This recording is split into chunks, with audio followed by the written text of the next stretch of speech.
The first part of this video will be an update on some of my fruit trees that have fruit developing and/or trees that I've already harvested the fruit off of. The remainder of the video will be on my vegetable garden that I started earlier this season. I'll focus mainly on plants that I'm growing vertically. Varieties of melons and squash that I've never grown before that I'll be training to grow vertically, and I'll give you a quick peek and show you how they're doing. I'll start off with this group of stone fruit trees which I've been picking fruit off of since mid-May. And the first one up will be this one that's here in the front. This is a multi-grafted peach tree with 4 different varieties growing on it. And as you can see, I've nearly picked off all the fruit off of this tree. If you've been following my channel, you've heard me talk about how I did a poor job of thinning the fruit off of this tree. And because of that, the majority of the peaches were small and it was hit and miss with the flavor. Some of the peaches had excellent flavor while others were just bland and the taste was just not good at all. The graft that produced the most peaches was the Florida Prince graft, which are these 2 branches here that also put on the most growth. The majority of the fruit that came off of this tree was taken off of these 2 branches. The next graft that produced fruit was this one here, the May Pride graft.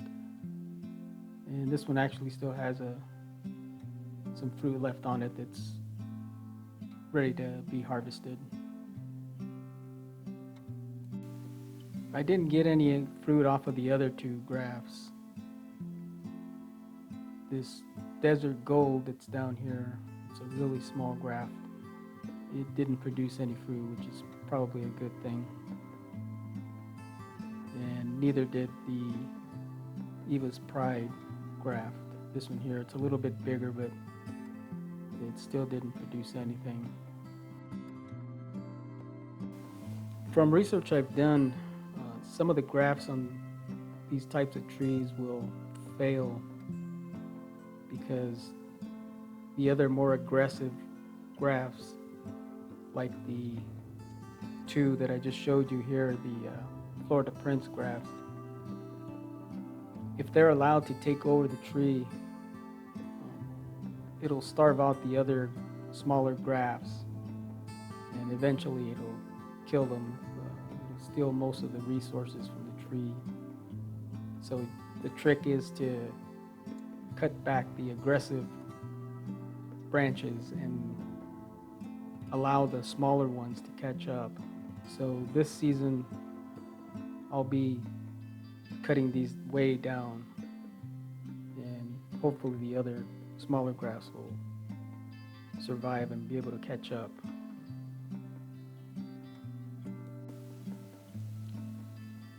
This next one here is my Babcock Peach White tree. This one started to bloom shortly after the multi-grafted tree was in bloom. So it's running a little bit behind the multi-grafted tree. Fruit off of this one isn't quite ready to be harvested. Still has a few more weeks to go before they'll be ready to be picked.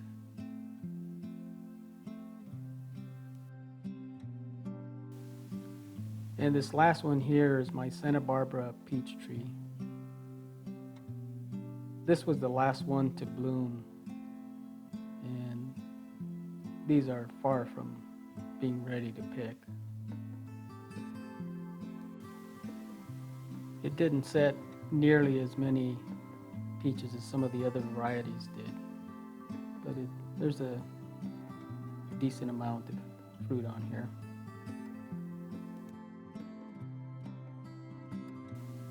And next are my Nectarine and Nectarplum trees that are in this group here. The one you see in the front there with all the fruit, that's the Spice Z Nectarplum.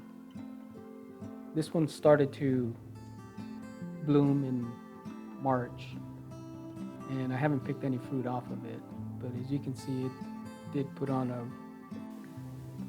good amount of fruit. I have two other nectarine trees that are in the back of this Nectarplum.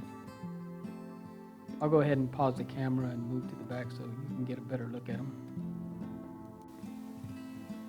This one here is my Sauze King Nectarine. It started to bloom in mid-February, and it doesn't have a whole lot of fruit on it.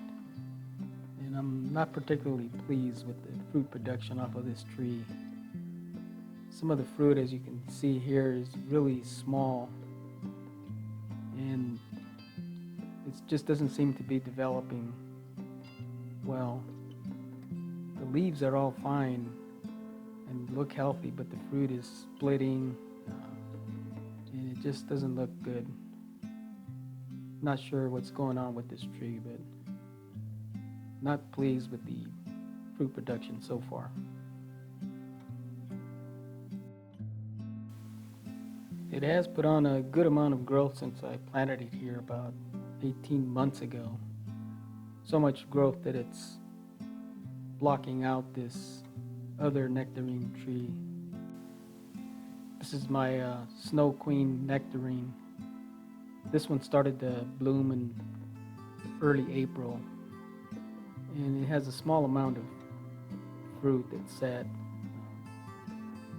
Probably a small crop due to the fact that it's being blocked out by the Sauze King Nectarine. I'll go ahead and take care of that problem. As soon as they go dormant, I'll go ahead and prune it back.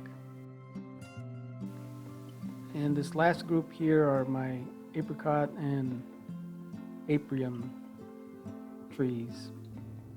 The one in the front there is a Cot-n-candy Aprium, and there's two different varieties of apricot trees in the back. None of these trees produced a good harvest this season. The Aprium only managed to set a handful of fruit. The Blenheim, it's difficult to see in this picture here, but there's a Blenheim growing in the back left. That one produced less than the Aprium. And the Katy Apricot, which is next to the Blenheim, that one didn't produce anything at all. I'm not really sure what's going on with these trees. The Blenheim and the Katy are listed as low chill hour requirement varieties. The one I was worried about was the Cot-n-candy. That one's listed as 400 or fewer, according to what's listed on the information from the nursery. In my area, we don't get that many chill hours. Be lucky if we get 200 hours, so I thought that might be part of the problem for such a small fruit set. As you can see here, that's the fruit off of the Cot-n-candy Aprium. But it's not a whole lot off this tree this season. Hopefully next year they'll do better. These have also only been in the ground for somewhere around 18 months, so they're probably still going through a little bit of transplant shock and getting acclimated to my area, so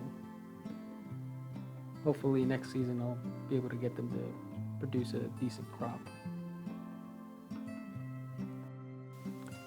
And here is my Celeste fig tree, which is setting a good amount of fruit on it. This last season, while it was dormant, I went ahead and tipped a lot of the branches in order to encourage new growth and fruit set. Here's where I cut them. I just basically cut a couple of inches off of each tip of each branch. And as you can see, most of the places where I cut the branches, it did manage to set quite a bit of fruit, and it did push out a good amount of branches. I recently had a YouTube viewer ask how long I kept my fruit trees growing in containers before upsizing the container. And that usually depends on the tree. If I see that it's declining in fruit production, or there's not much growth on the tree overall, to me that's usually a sign that I need to upsize the container. This one here has been growing in this container for a little over 4 years, so it really hasn't put on that much growth since last season, so I'm thinking I'm gonna have to be transplanting this one here pretty soon. And here's my Mexicola avocado. Last season this tree set its first and only avocado. Back then it took 4 months for the avocado to develop, and by that timetable these should be ready for harvest within another couple of weeks, but that doesn't seem likely. As you can see, these are far from being ready for harvest. They put on a good amount of size, but I'm thinking they're probably about a month, at least a month away from being ready to pick. And this is another tree that I'll probably be transplanting soon. This one's been growing in this container for over 4 years. And here's my Meyer lemon tree. This one first started to bloom in late February, and several weeks ago it pushed out another set of blooms. There's several lemons that are starting to develop off of the first set of blooms. And there's still several blooms that the bees are busy pollinating. The Meyer lemon's not quite as acidic as a regular lemon, like a Eureka lemon. It's a bit more mild in flavor, and it really makes a good lemonade, which is what I use it for. So hopefully I'll get a good amount of lemons off this tree. Okay, so now I'd like to show you the plants that I talked about at the beginning of this video. These next few plants that I'm about to show you, like this gold on gold watermelon, are going to be trained to grow vertically. It's the first time that I've ever tried growing these varieties, so I'm hoping it'll be a success. As you can see, I've already been training the vine to grow along this wire. I'll be adding more lines of wire up along the fence as the vine continues to grow. The melons this vine produces are small, only averaging about 5 pounds, so it shouldn't be a problem growing them along this trellis.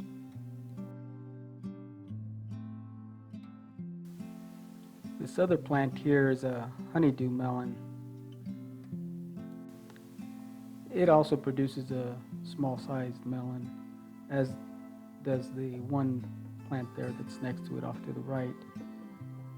I have not been hand pollinating any of these. There's been plenty of bee activity, so I'm just going to go ahead and let them do their own thing. I'm not going to hand pollinate any of them. And there's already a few that are starting to set. There's one here, this one here.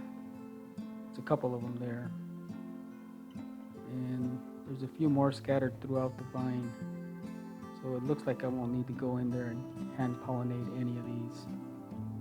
I should get a good amount of fruit development without doing the hand pollinating.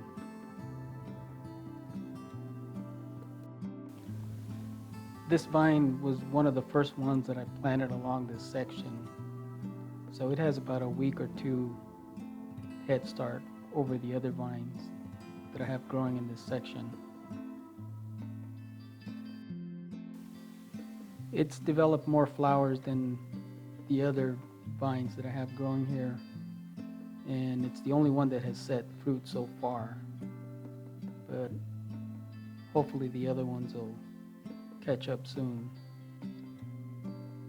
Like this one here, this one just recently started to flower, and there's a good amount of bee activity on this one too, so I'm not going to be doing any hand pollinating.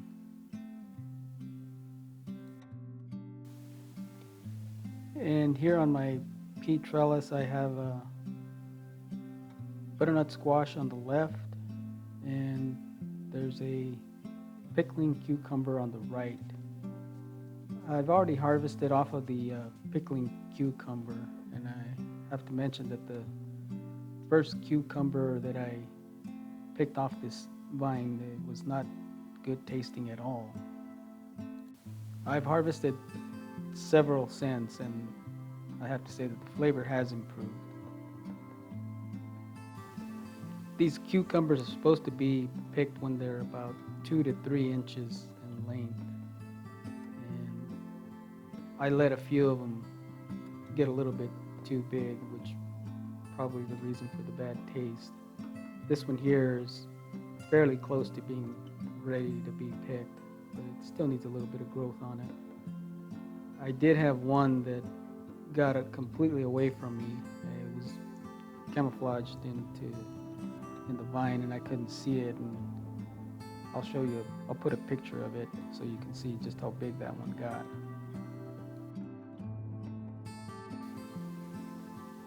I have a few set aside that I'm gonna try and pickle. I've never pickled cucumbers, so I'm gonna give that a shot and see how that works out. And here's my butternut squash plant. I haven't harvested anything off of this one so far.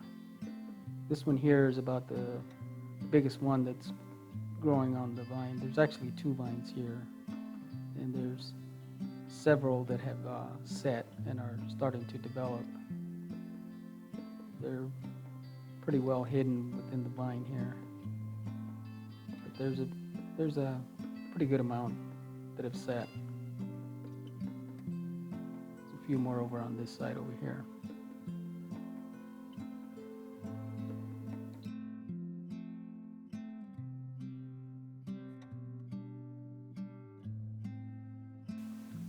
And over here on the end, I have a summer butterstick squash. I've already harvested a couple off of this one. They're fairly small in size, but the flavor is excellent.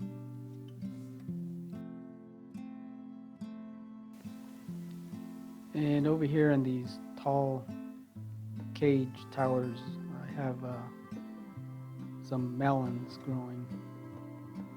There's 2 plants per tower here. Both of these plants here are honeydew melons, and they've put on several flowers, but I still don't have any fruit set on these. Same with these other 2 plants. There's a honeydew melon here and a cantaloupe. And there's also quite a bit of flowers on these, but I don't have any fruit set yet. I've been training these vines to grow along a circle here on the cage. And as soon as the vine gets long enough, I'll go ahead and move it up to the next level. This is what I've done here. As soon as it completes the circle and goes all the way around, I'll train the vine to grow up to this next circle up here and keep going out till it reaches all the way up to the top.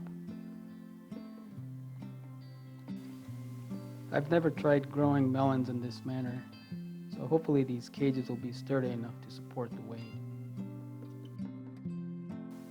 And next I wanted to show you my tomato plants, which are doing pretty good. These here are San Marzano tomatoes, and I've never grown this variety before, so I really wasn't sure how tall these plants would get.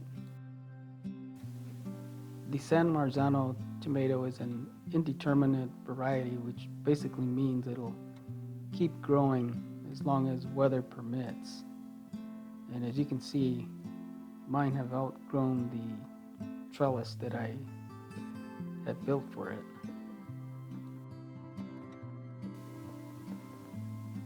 These are already 7.5 feet tall. I'm hoping they don't put too much more growth on. They have managed to put on a good amount of tomatoes. I went through and there's about 50 tomatoes on these plants here. There's 3 plants.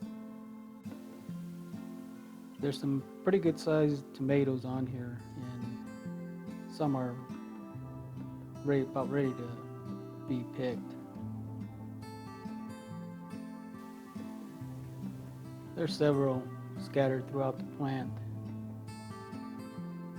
and there's still several flowers that have yet to set any fruit on them. So it's going to be a pretty good amount of tomatoes off of these plants.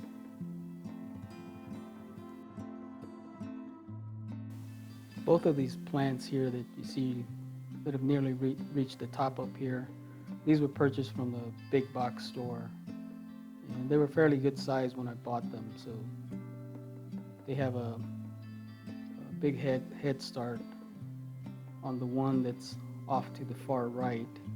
This one here, this one I grew from seed, and this one was planted several weeks after the other 2 were planted. So the other 2 have a big head start, but it's also putting on a good size. It's probably closer to 4 feet, but it's doing well.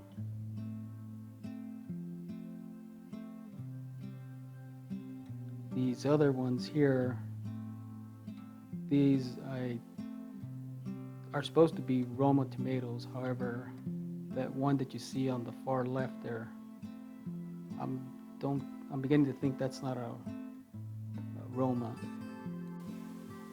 The Roma tomato is a determinate variety, which, from what I've read, they're not supposed to be this tall. This is already about 6 feet in height, so I'm thinking this may not be a Roma tomato. The determinate variety is supposed to reach a certain height and then stop growing, and they grow more like a bush. But this one here, as you can see, it's put on quite a bit of growth, so the seeds may have been, these were all grown from seeds, so the labels may have been mixed up, and this is probably a different variety. I'll know more as soon as I harvest some of the tomatoes off of it. These here, that you see off to the right, these I'm fairly certain are Roma tomatoes. They haven't grown much in the last week, but this one here, even the shape of this one, I don't think is a Roma. I'll have to do a little bit more research and find out what type of tomato this may be.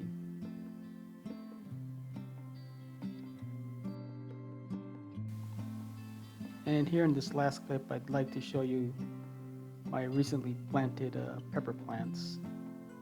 These were actually planted yesterday, and there's 11 plants here.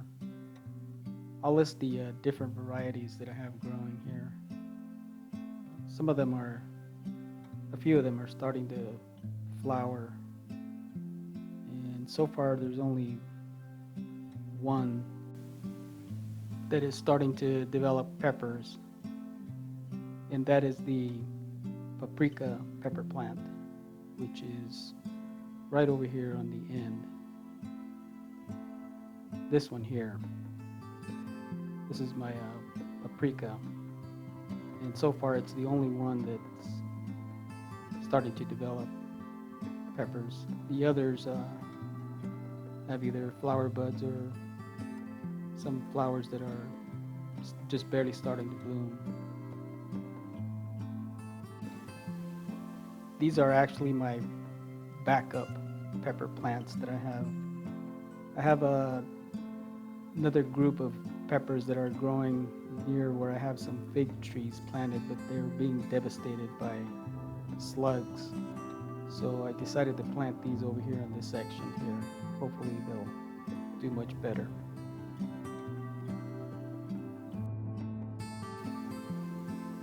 Well, that will be it for this video. I hope you enjoyed watching. If you haven't already done so, please consider subscribing to my channel. I'll continue posting videos on a regular basis, so click on the subscribe button and hit the notification icon so you don't miss any videos as soon as I upload them. As always, stay safe, grow your own, and thank you for watching.